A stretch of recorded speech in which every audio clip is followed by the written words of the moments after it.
안녕하세요. 커피앤톡입니다. 오늘도 와주셔서 감사드리고요. 바로 사연 읽어보겠습니다.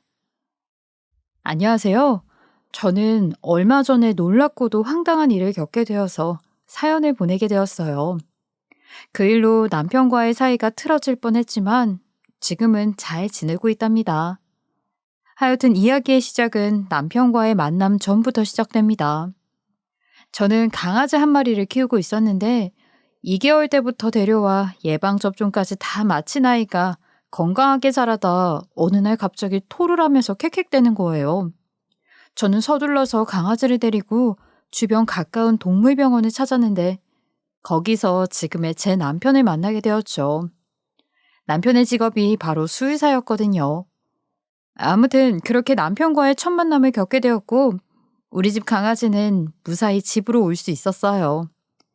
저는 너무 고마운 마음에 다음 날도 병원으로 찾아가 수의사인 남편에게 고마움을 표시했어요.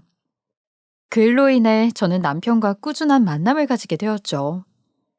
제가 어디서 듣기로는 동물이나 아기를 좋아하는 사람들은 대부분 성격이 나쁘거나 기본적으로 나쁜 사람은 없다고 했어요. 그 말이 진실일지는 모르겠지만 남편은 그 말에 부합하는 정말 좋은 사람이었어요. 제가 남편을 이렇게 말할 수 있는 것은 바로 제 비밀 때문이에요. 사실 저는 감추고 싶은 흑역사가 있거든요. 물론 남편은 당연히 알고 있는 사실입니다. 만나면서 어느 정도 이 사람과 오래 가고 싶다는 생각을 했을 때 나를 잡아서 남편에겐 다 설명했거든요. 다만 이 사실을 시댁은 아직도 모르고 있죠. 감추고 싶은 비밀은 바로 제가 과거에 결혼을 한 번 한 적이 있다는 거예요.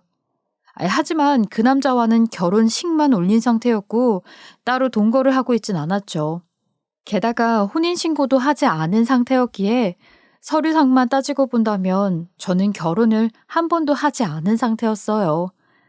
이 사실을 남편에게도 숨길 수 있었지만 도저히 제 양심이 허락하지 않았고 남편과 담담히 이야기를 나눈 뒤에는 남편의 말대로 시댁에는 말하지 않기로 했죠. 제 과거 일의 발단은 이렇습니다.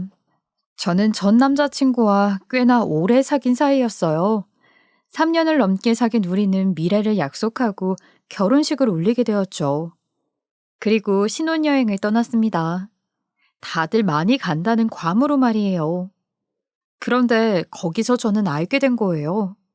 전 남자친구의 복잡한 여자 관계를 말이죠. 제가 전 남자친구의 여자 관계를 알게 된 것은 그의 핸드폰 때문이었어요. 호텔에서 휴식을 취하던 우리는 서로 잠시 따로 쉬고 있었거든요. 그런데 때마침 전 남자친구의 핸드폰이 시끄럽게 울리지 뭐예요. 저는 당연히 결혼식도 올렸겠다. 그냥 전화를 받고 누구시냐 물었죠. 그런데 상대방이 오히려 다짜고짜 저를 누구냐고 하는 겁니다.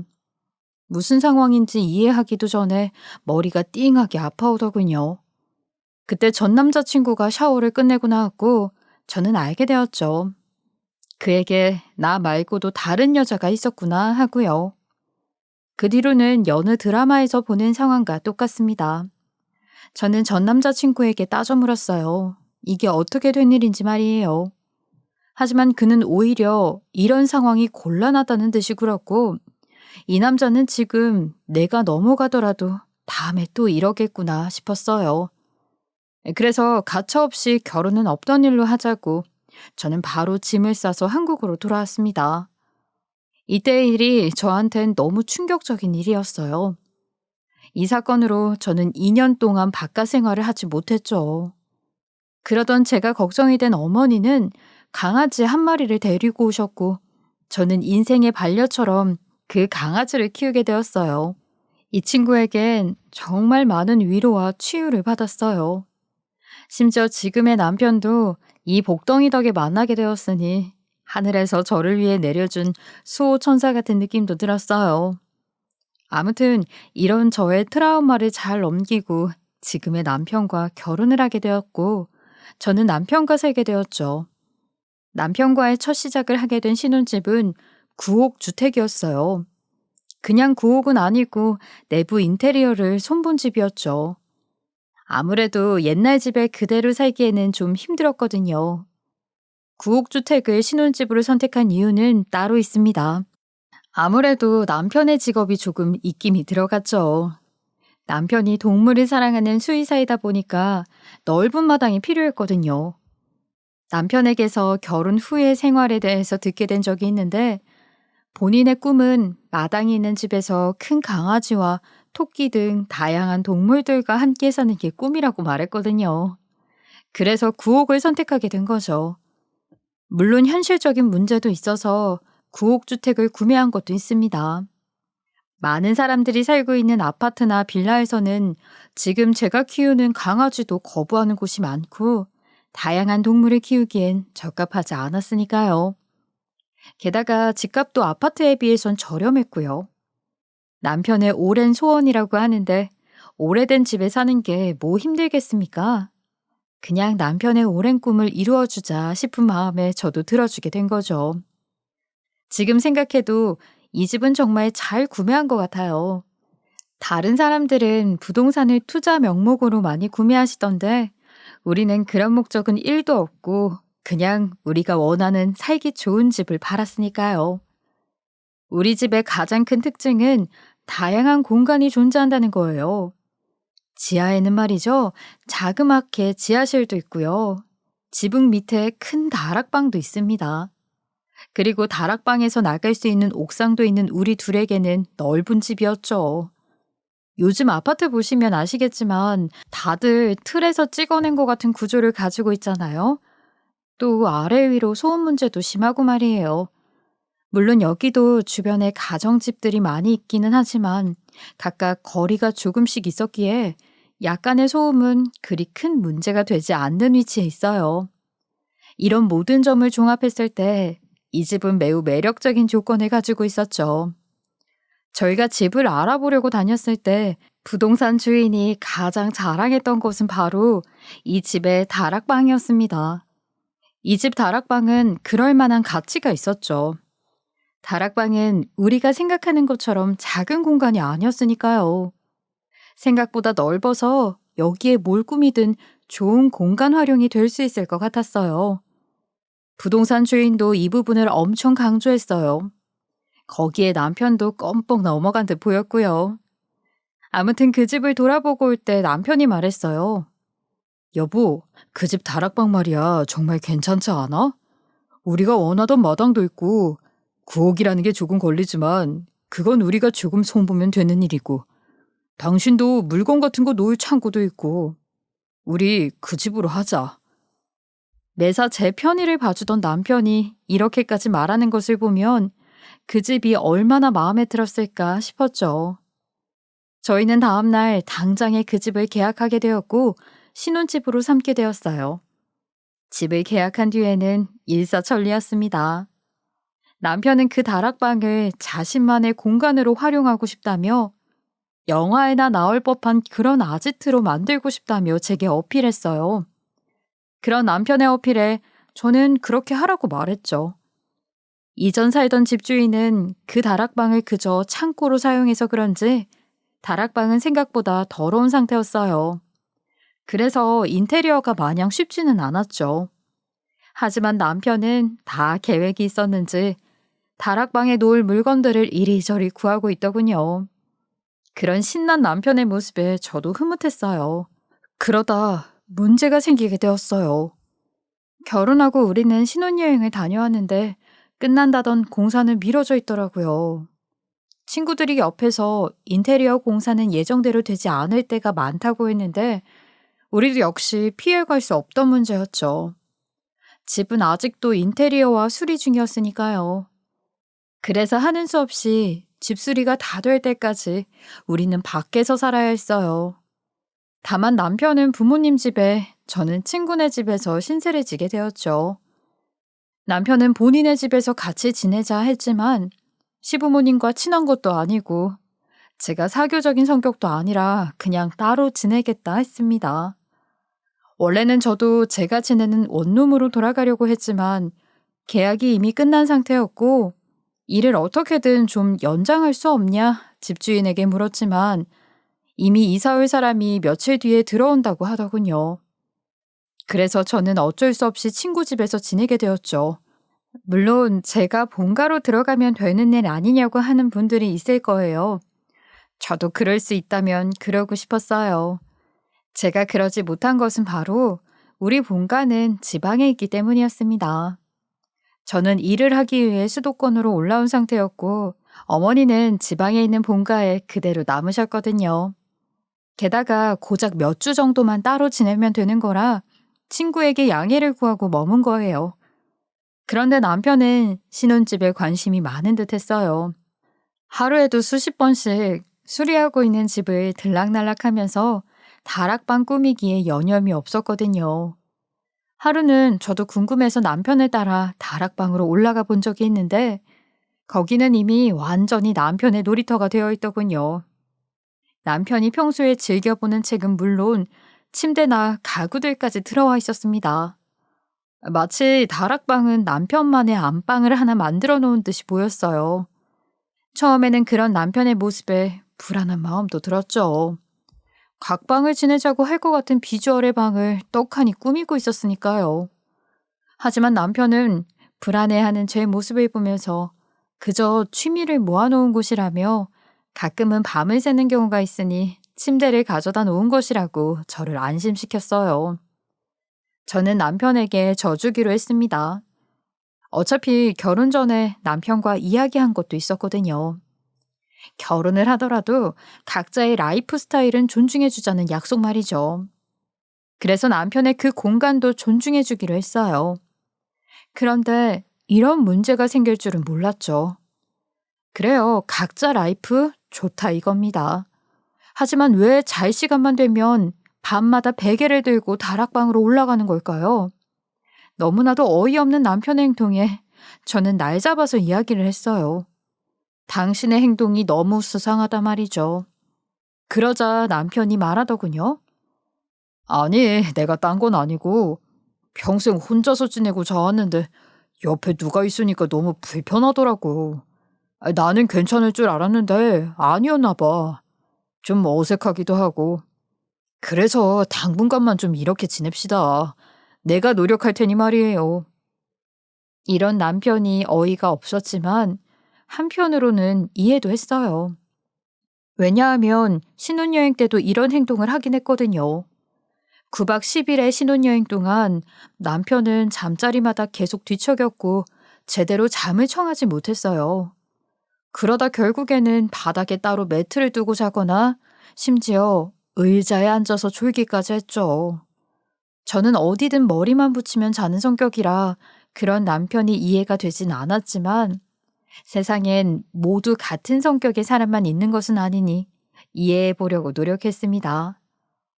그리고 솔직하게 자기가 잠자리가 예민해서 적응 기간이 필요하다 말하는데 어느 아내가 남편의 이런 부탁을 무시하겠어요. 그래서 당분간 적응할 때까지는 다락에서 자는 걸 허락해 주었죠. 물론 처음에는 저도 홧김에 남편에게 이런 말도 했어요. 사람이 모두 똑같을 순 없다지만 이건 너무 심한 거 아니야? 그래도 나 당신 아내야. 다른 누구도 아니고 당신 하나뿐인 아내라고. 그런데 내가 남이라니 그건 좀 이상하잖아. 아무리 30년 동안 다른 생활을 했다고 해도 당신 나랑 한 침대에서 잠 안 잘 거야? 우리 어차피 동침해야 해. 그러니까 노력 좀 해봐. 사람이 왜 그렇게 피할 생각만 하는 거야? 이땐 정말 화가 많이 났거든요. 입장 바꿔서 반대로 생각하면 남편도 화가 날 만한 일이잖아요. 이런 고민을 정말 친한 언니에게 털어놔 보기도 했고요. 그 언니도 남편의 태도가 이상하다면서 그랬거든요. 그러니 남편에게 노력하라는 말만 하고 며칠을 지냈어요. 하지만 앞서 말한 신혼여행 때처럼 남편은 좀처럼 잠을 제대로 자질 못했고 그런 날이 계속되자 밥을 먹으면서도 조는 날도 있었습니다. 하지만 정말 남편의 제의를 받아들이게 된 이유는 따로 있었어요. 매번 내가 새벽에 잠을 깨서 옆을 보면 남편이 없을 때가 많았거든요. 그래서 이 사람이 어디를 갔나 여기저기 살펴보면 하루는 바닥에서, 하루는 소파에서, 정말 자기 옆에 사람이 있는 것이 힘들다는 듯이 구는데 힘들어하는 남편의 모습에 안쓰럽다가도 한편으론 왜 극복하지 못하는지 마음이 좋지 않기도 했습니다. 그러다 남편이 교통사고를 내게 되었고 교통사고의 원인이 졸음운전이라고 하더군요. 옛말에 잠이 보약이라고 했던가요? 매일 제 곁에서 잠을 제대로 자지 못한 남편은 결국 사고를 내게 된 거죠. 다행히 크게 다치진 않았지만 병원에 입원하고 보름은 집에서 요양할 정도로 좋지 않은 상태였어요. 상황이 이렇다 보니 저는 남편의 다락방 제의를 허락할 수밖에 없었죠. 사람이 잠을 못 자서 사고까지 낸다는데 그럼 어떡하겠어요?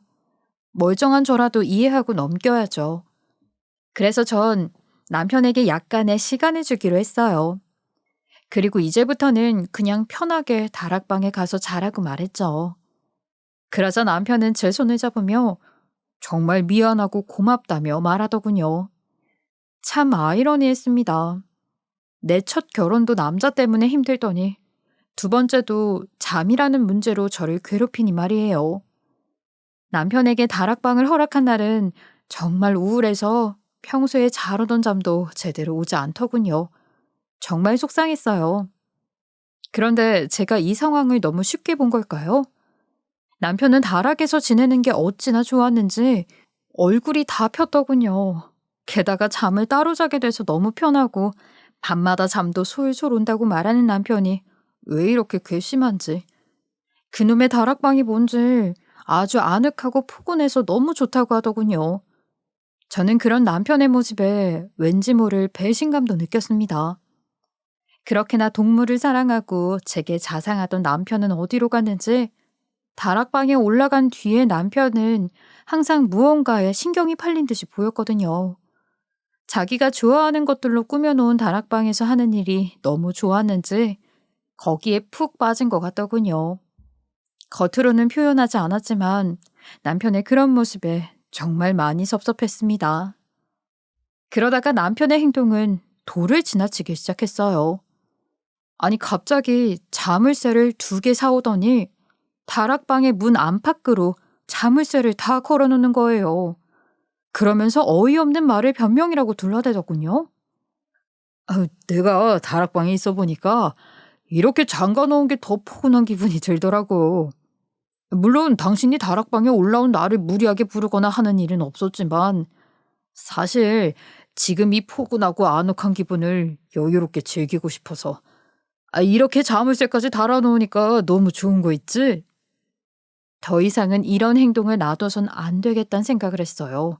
그래서 남편에게 말했습니다. 당신 그거 정신병이야. 세상에 누가 자기가 있는 방에다가 자물쇠를 잠가. 당신 요즘 밖에서 힘든 일이라도 있었어? 솔직하게 말해봐. 당신 밖에서 혹시 나쁜 일이라도 있는 거야? 아님 누가 당신한테 협박이라도 했어?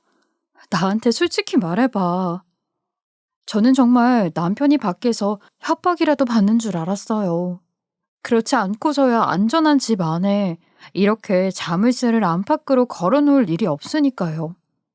이런 제 말에 남편은 아니라고 반박했지만 저는 안심이 되지 않았습니다. 그래서 말했죠.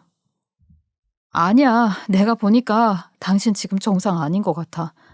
정상인 사람이 자기 방에 자물쇠를 그것도 안팎으로 채우겠어? 내가 볼 때 당신 절대 정상 아니니까 나랑 같이 내일 병원에 가보자. 제발 여보. 남편은 제 절박한 목소리에 알겠다며 제 손을 잡아주었고 저는 그 온기에 다행이라는 생각을 했던 것 같아요. 남편은 정말 그 길로 저와 함께 병원에 다녀왔습니다. 제가 같이 들어가서 상담을 받은 것은 아니었지만 남편의 병원 가는 날에는 늘 빠지지 않고 같이 다녔어요. 혹시나 제게 말하지 않은 비밀이 있나 싶은 마음에 옆을 지켰던 것도 있습니다. 자신이 협박을 받는데 그걸 말하지 못하는 경우도 있잖아요. 저는 그렇게 생각했죠.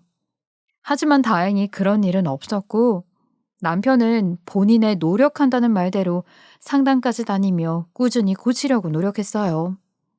저는 그런 남편의 모습을 보고 한시름 놓았다고 안심하고 있었습니다. 그러다 어느 소식을 듣게 되었죠. 소식의 발단은 바로 옆 주택에 살고 있는 아주머니였어요. 별로 친한 사이는 아니었지만 집으로 들어가는 저를 잡고는 대뜸 말을 거는 겁니다. 저는 그냥 인사만 하고 가려고 했지만 아주머니의 우악스러운 손길에 집에 들어가지 못하고 그녀의 말을 들어야 했죠. 아유, 옆집 새댁 맞지? 그 집 남편이 좀 수상하던데. 혹시 알아? 아, 내가 말이야. 한 번은 그 집에서 여자가 옥상으로 나오는 걸 봤거든? 오늘 집에 가서 한번 남편에게 물어봐. 아, 내가 볼 때는 새댁은 아닌 것 같던데. 아유, 어머머, 내가 주책이었지? 아유, 일단 가서 실적 남편 떠보라고. 저는 그녀의 말을 듣고 정신이 혼미했어요. 아주머니가 그저 오지랖의 한 말이겠지만 이 말은 제 과거를 떠올리게 해서 힘들었죠. 마치 결혼 전에 있었던 트라우마가 다시 생긴 것 같은 느낌도 들었어요. 저는 그날 당장 남편에게 물어보고 싶었지만 차마 무서워서 물어보기가 힘들더라고요. 지금 내가 이런 말을 꺼낸다면 겨우 찾은 행복도 잃고 저는 두 번 다시는 재기할 수 없다는 두려운 마음이 생겼거든요. 그래서 당장은 그 아주머니의 말을 마음에 묻기로 했어요. 그리고 남편의 행동을 전보다 예의주시하게 되었죠. 조용히 넘어가기를 바란 저와는 다르게 다음 날부터 우리 집 근처에 사는 아주머니들의 쑥덕거리는 모습을 종종 보게 되었어요. 원래부터도 몇몇 아주머니들이 남 이야기하기 좋아하고 참견하기 좋아하는 사람들이 있거든요. 바로 그 무리였죠. 그들은 우리 집을 한참 보면서 이야기하는데 썩 기분이 좋지 않았어요. 그들의 입에서 오르내리는 것이 우리 남편과 그때 옆집 아주머니가 말한 어떤 여자 이야기일 게 분명했으니까요. 그래서 애써 그들의 시선과 이야기를 무시하려고 노력했어요. 그러나 제 노력은 우습다는 듯이 하루는 마당에서 동물들에게 밥을 챙겨주고 있는데 담장 너머로 저를 부르는 소리가 들리는 겁니다. 저는 그날도 무시하려 했지만 옆집의 아주머니는 다급하게 저를 불러세웠어요. 그러더니 저번에 말한 이야기보다 더한 이야기를 꺼내놓았죠. 아니, 내가 저번에 새댁한테 분명 말했잖아. 자기네 결혼한 지 얼마 안 되지 않았어? 얼굴도 예쁘장하고 남편이랑 금슬도 좋아 보이더니 근데 자기 남편은 왜 그렇게 여자들을 집에 들인대? 혹시 자기 아니 뭐 밤에 문제라도 있는 거야? 내가 요 근래 옥상에서 빨래할 때 슬쩍 봤는데 자기네 집 옥상으로 어떤 여자가 올라가더라고. 처음에는 새댁인가 싶어서 물끄러미 바라봤는데 처음 보는 얼굴이더라고. 차림새도 영. 자기처럼 입지도 않았고 그러다가 자기네 다락방 쪽문 쪽으로 획 들어가던데. 전 그녀의 말에 전보다 더한 충격을 느꼈어요. 그리고 이게 현실이 아닐 거라며 속으로 그 말을 부정하기 시작했죠. 하지만 그녀의 말은 계속 이어졌어요. 아니, 내가 이런 적이 처음이라면 말도 안 해. 저번에 내가 말했잖아. 그때 이후로도 어디 보자. 5번? 아니다. 6번은 넘은 것 같은데? 그 쪽문에서 여자가 나온 게 말이야. 자기 정말 괜찮은 거 맞아? 내가 한 말 그냥 기뚱으로 들은 거 아니지? 내가 세대 걱정에 요즘 잠이 안 온다니까. 그러니까 계속 지켜봤지. 옥상으로 나온 여자가 몇 번째인지 손으로 횟수를 세고 있는 모습을 보니 순간적으로 온몸에 소름이 돋기 시작하더군요. 솔직하게 이 아주머니가 밤마다 내 남편이 다락에서 자고 있는 걸 알 리가 없잖아요. 그렇다고 제가 어디 나가서 내 남편과 나는 따로 지냅니다 하고 광고를 하지도 않았고요. 그렇다면 정말로 그 의문의 여자가 남편이 지내는 다락방에서 나왔다는 소리 아닙니까? 어쩐지 자물쇠부터 수상하다 생각했어요. 그때부터 남편을 의심했어야 했는데 바보같이 남편이 어디서 해코지라도 당한 것은 아닌지 괜히 걱정했다는 생각이 들더군요.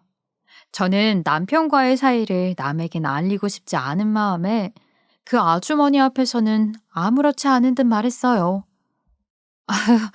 걱정하셨구나.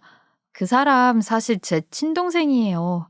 지금 놀러 와서 저희 집에서 묵고 있는데 그 다락방을 엄청 좋아해서요. 그리고 손님 방으로 만든 공간이기도 해서 거기서 자주 사람이 나올 수도 있어요. 괜한 오해는 하지 말아주셨으면 좋겠네요. 웃으면서 좋게 이야기했지만 속으로는 불안에 떨고 있었죠. 저는 덜덜 떨리는 몸을 주체하지 못하고 곧장 집으로 뛰어들어갔습니다. 그리고 정말 소설 속에서나 보던 우리 집 다락방에 누가 산다는 것을 내 눈으로 확인해야겠다는 생각이 들었어요. 그래서 덜덜 떨리는 손을 부여잡고 절단기까지 들고 다락방으로 올라갔습니다. 남편이 없는 지금 당장 나 혼자서라도 해결해 보자 싶었죠. 그리고 자물쇠를 절단기로 뜯어버렸어요. 그렇게 자물쇠를 끊고도 한참 동안이나 눈을 제대로 뜨지 못했습니다. 내 눈앞에 어떤 진실이 있더라도 받아들여야 한다는 생각에 눈앞이 캄캄했거든요. 그런데 다락방 안에서는 가느다란 여자 목소리가 들렸어요. 저는 너무 무서웠어요. 이 눈을 뜸과 동시에 내 소중한 것들을 모두 잃을 것만 같았거든요. 여자 목소리에 섬뜩한 기분까지 느끼고 억지로 눈을 떴는데 안에 있던 여자는 제가 남편인 줄 착각한 것 같더군요. 여보 왔어요? 어디 갔다가 이제 와요? 어서 들어와서 나안아줘. 여보 괴롭히는 그녀는 자고 있는 거야? 벌써 자나 보네, 기특하게. 저는 이런 헛소리를 짓거리는 여자가 도대체 누군지 제 눈에 새기기 위해서 두 눈을 똑바로 뜨고 정면을 바라봤습니다. 그리고 저는 그 여자의 얼굴을 보고 놀라서 손에 들고 있던 절단기를 놓치고 말았어요. 여자의 얼굴을 본 저는 정말로 기겁을 하는 줄 알았거든요. 그 여자의 정체는 다른 누구도 아닌 바로 우리 친정엄마였기 때문입니다. 저는 너무 당황해서 엄마를 향해 큰 소리를 쳤어요. 엄마가 왜 여기 있어? 여기서 도대체 뭐 하고 있는 거야? 지금 엄마가 정신이 있는 사람이야? 지방에 있어야 할 사람이 왜 여기 올라와서 이러고 있어? 뭐라고 대답이라도 좀 해봐. 그런데 엄마는 제 생각과는 다르게 행동하는 겁니다. 마치 저를 모르는 사람처럼 행동하더군요. 뭐? 뭐라는 거야? 네가 내 남편을 빼앗아 갔잖아. 내 남편 빼앗은 년이 뭐가 잘났다고 큰 소리야? 내 남편 당장 내놔. 어서 내놓으라고. 앉아서 악에 바친 듯이 소리를 지르는 사람은 우리 엄마 같지 않았어요. 이게 어떻게 된 상황인지 판단이 서질 않았고 저는 머릿속으로 한 사람을 떠올렸어요.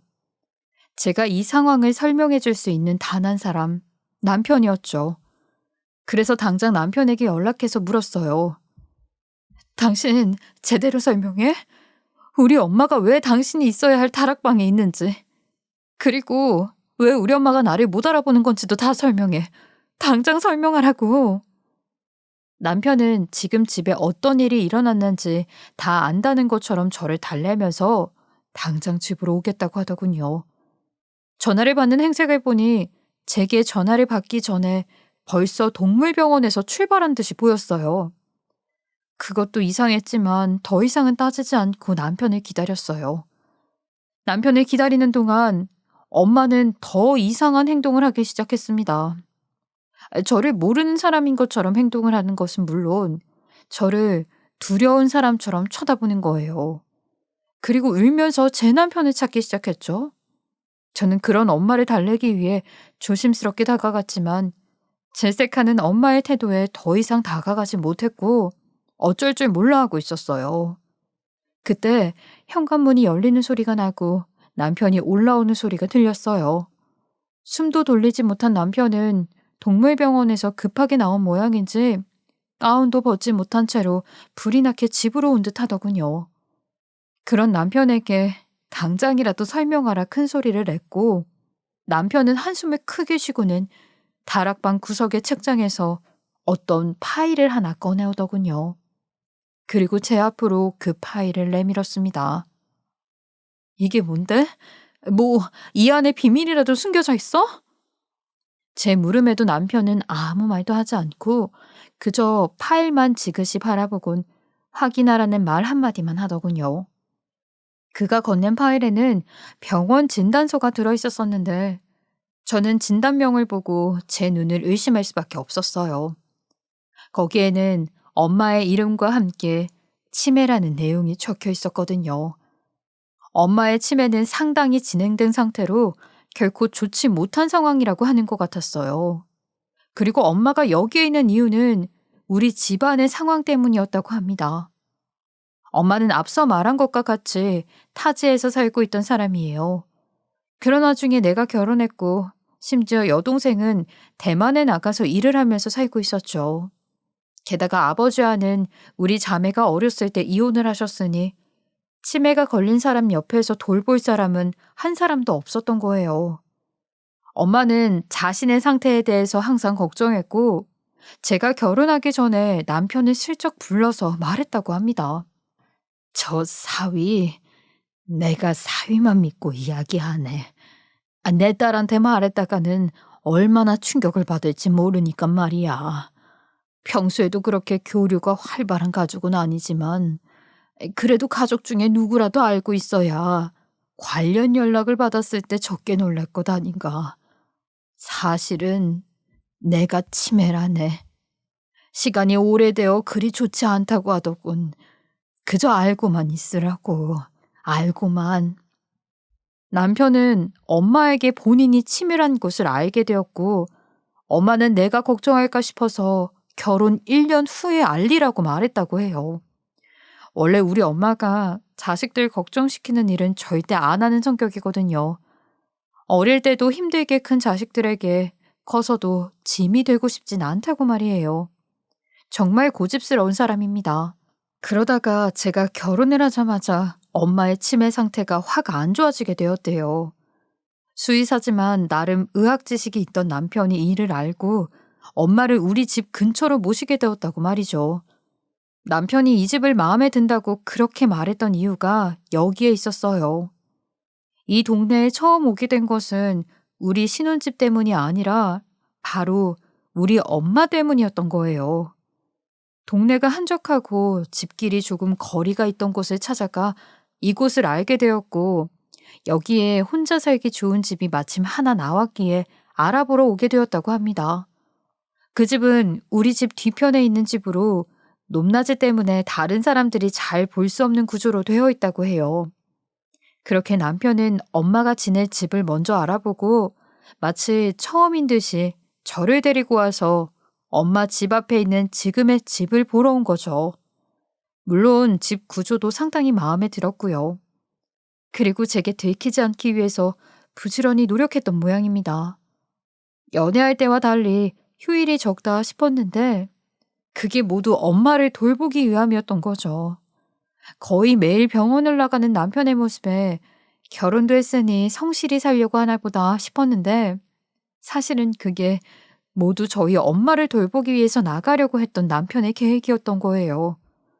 어느 정도는 정부의 도움을 받아 엄마의 치매를 케어할 수 있었지만 모든 시간을 볼 수 없었기에 남편은 밤낮으로 엄마 집을 왔다 갔다 했고 워낙 이른 시간과 늦은 밤에 움직였던 남편의 모습을 본 사람은 없었던 거예요.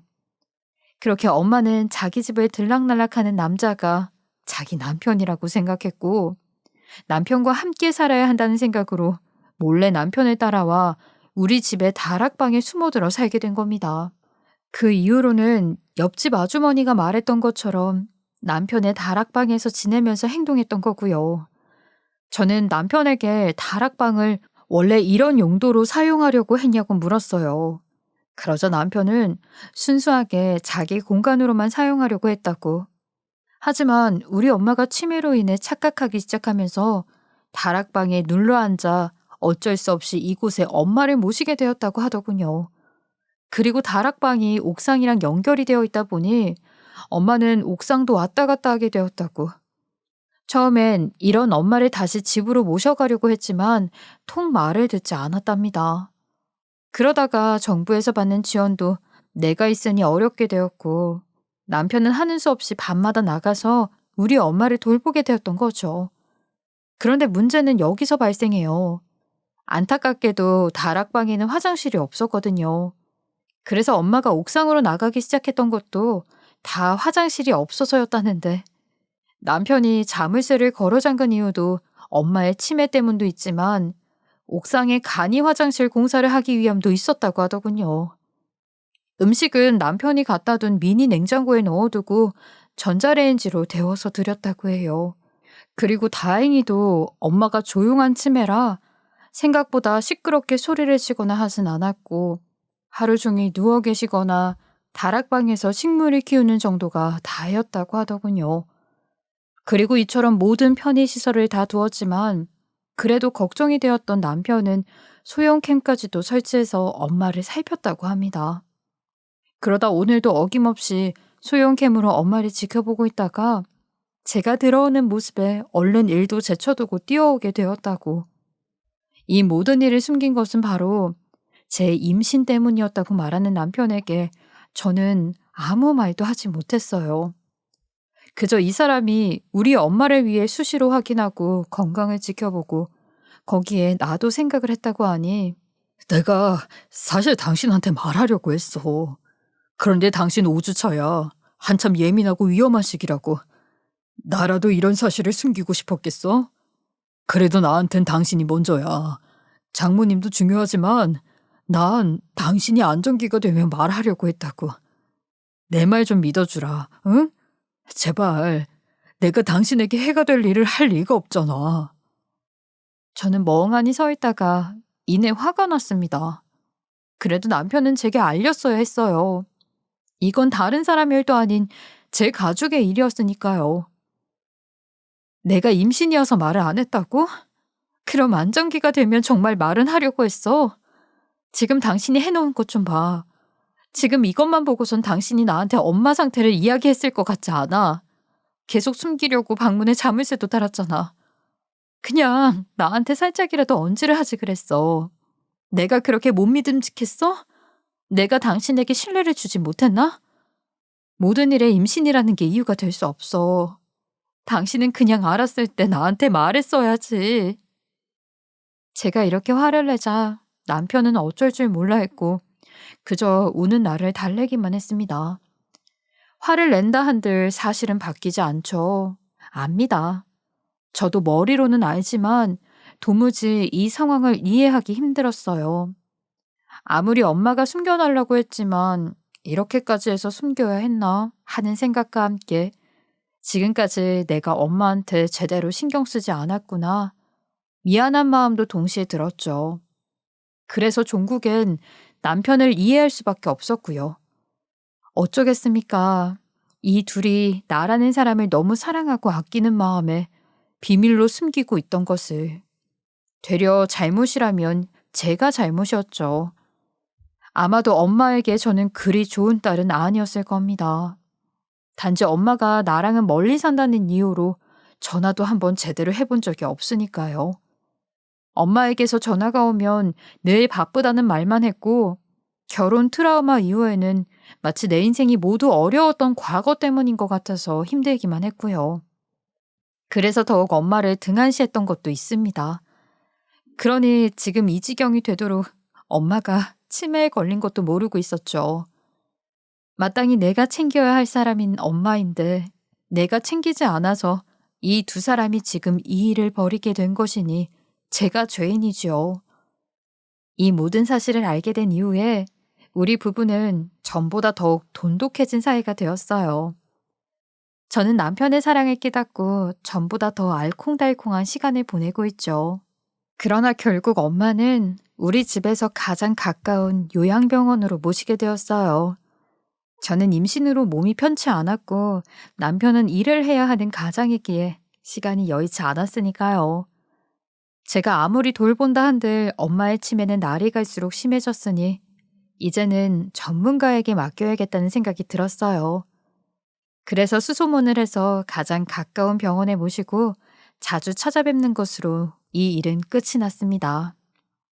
가끔 정신이 돌아오는 날이면 엄마는 자신이 자식에게 죽을 죄를 졌다며 짐이 돼서 미안하다 우는 엄마를 달래기 바빴어요. 그런 엄마의 모습은 또 괜히 제 마음을 아프게 했고요. 저는 엄마의 치매 소식을 당장 동생에게 알렸고, 동생은 그날로 바로 표를 끊어서 한국으로 돌아와 지금은 다시 일을 찾고 있는 중이에요. 그래도 해외에서 제법 커리어를 쌓았는지 일자리도 쉽게 찾을 것 같더군요.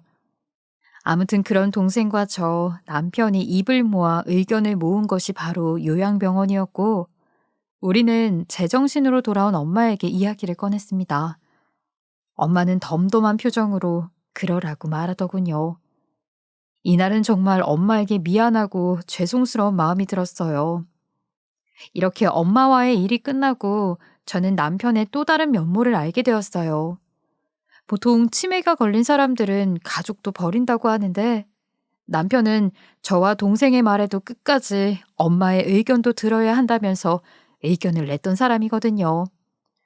친가족도 힘드니까 요양병원에 보내자 하는 것을 남편이 꼭 엄마의 의견을 듣자 했던 일이 지금 생각해보면 정말 고마운 일인 것 같아요.